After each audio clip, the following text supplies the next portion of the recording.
আসসালামু আলাইকুম। আজকে আমরা একটা কোশ্চেন সলভ করব। রেলপথ মন্ত্রণালয় 21। কোশ্চেনটা হচ্ছে, একটি বর্গক্ষেত্রের বাহুর দৈর্ঘ্য 5 সেন্টিমিটার হলে ওই বর্গক্ষেত্রের কর্ণের উপর অঙ্কিত বর্গক্ষেত্রের ক্ষেত্রফল কত? ওকে, বর্গক্ষেত্র রিলেটেড। ওকে, ফার্স্ট আমরা বেসিকটা পড়ে নেই।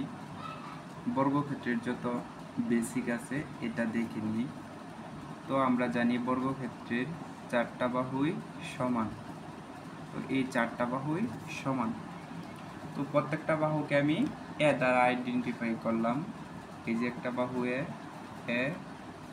এ দ্বারা আইডেন্টিফাই করলাম। তাহলে বর্গক্ষেত্রের যে এইখানে 90 ডিগ্রি, এখানে 90 ডিগ্রি, এখানে 90 ডিগ্রি, 90 ডিগ্রি অ্যাঙ্গেল হয়েছে। তো আমি যদি এই দিক বরাবর কর্ণটা নিই, তাহলে এখানে কিন্তু আমি পিথাগোরাস যদি অ্যাপ্লাই করি, এই বাহুটাও এ, তাহলে আলটিমেটলি ভাবে কি হইতেছে? আলটিমেটলি ভাবে হচ্ছে এ স্কয়ার প্লাস এ স্কয়ার, আর এটা তো জানি না, এটাকে এটা কর্ণ, এটা কর্ণ, কর্ণের উপরে স্কয়ার। তাহলে এখান থেকে কিন্তু কর্ণ ইকুয়াল এ স্কয়ার প্লাস এ স্কয়ার। তাহলে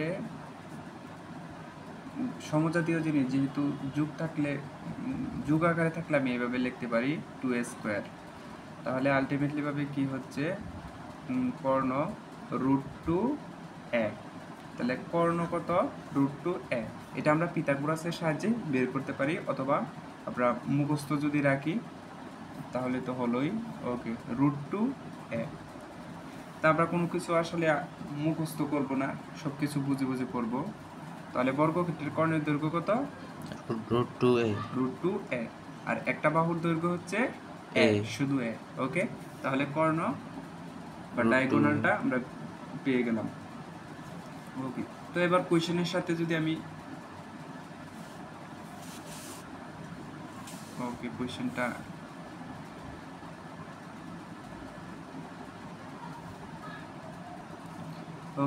তাহলে আমি একটা বর্গক্ষেত্র এঁকে নিলাম, যদিও এটা রেক্টেঙ্গেল হয়ে গেছে। আচ্ছা, এটাকে আমি বর্গক্ষেত্র ভাবলাম। ওকে, তো কোশ্চেনে দেওয়া আছে বর্গক্ষেত্রের প্রত্যেকটা বাহুর দৈর্ঘ্য 5 সেন্টিমিটার। তাহলে 5 সেন্টিমিটার, এইদিকেও 5 সেন্টিমিটার, 5 সেন্টিমিটার দেওয়া আছে কোশ্চেনে। তাহলে কর্ণের দৈর্ঘ্যটা কত হবে? কর্ণের দৈর্ঘ্য আমরা জানি কত? √2 × a, এটা আমরা বের করছিলাম। তাহলে এর মান কত? 5। আলটিমেটলি পাবে কত? 5√2। 5√2, এটা এই বর্গক্ষেত্রে কর্ণের দৈর্ঘ্য হচ্ছে কত? 5√2। এখন কোশ্চেনটার মধ্যে বলছে যে এই বর্গক্ষেত্রের যে কর্ণটা আছে তার উপরে যদি আমি আরেকটা বর্গক্ষেত্র অ্যাঙ্গেল করি, তাহলে এই কর্ণটা সহ এই কর্ণটার উপরে যদি আমি আরেকটা বর্গক্ষেত্রে অ্যাঙ্গেল করি, তাহলে ঘটনাটা এরকম ঘটতেছে না? এরকম হইতেছে। আর এই যে টোটাল যে বর্গক্ষেত্রটা, এই যে এই বর্গক্ষেত্রটার এরিয়াটাই চাইছি, বুঝতে পারছো? তাহলে এখানে কিন্তু একটা মেসেজ যে এই শুরুতে যে বর্গক্ষেত্রটা ছিল এটার যে কর্ণটা, এই নতুন বর্গক্ষেত্রটার বাহু কিন্তু এটাই, আর প্রত্যেকটা বাহু সমান, তাই না? তাহলে এখানেও হবে কত? 5√2, এটাও 5√2, 5√2। আর বর্গক্ষেত্রের এরিয়া বা ক্ষেত্রফল আমরা জানি না, এক বাহুর উপরে স্কয়ার আর কি, এক বাহুর উপরে স্কয়ার,